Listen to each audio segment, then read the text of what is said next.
Chaque jour, Charles et Carole vous présentent la leçon de l'école du sabbat.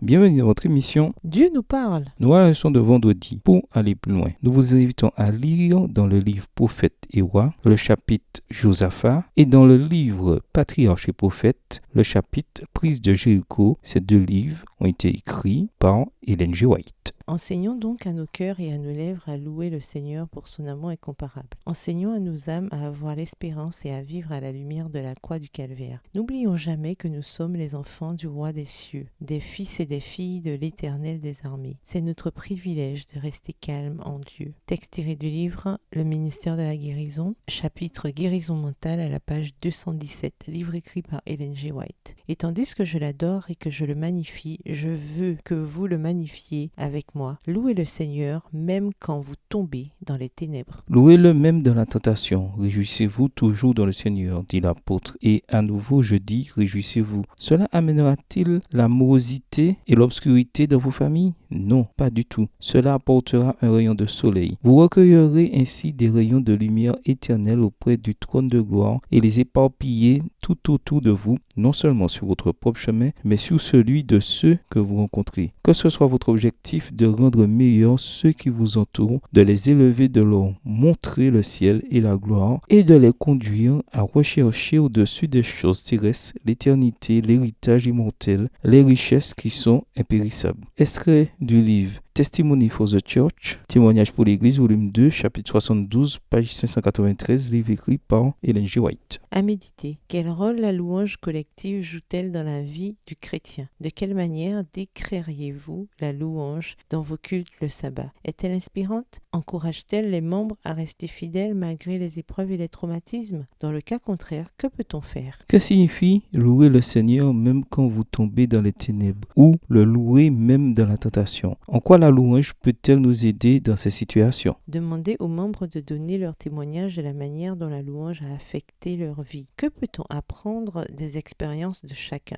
En classe, choisissez un psaume de louange et prenez le temps de le lire. Qu'est-ce que cela vous apprend sur la louange? Quel impact la louange a-t-elle sur votre foi? Au revoir. Et à demain si Dieu veut.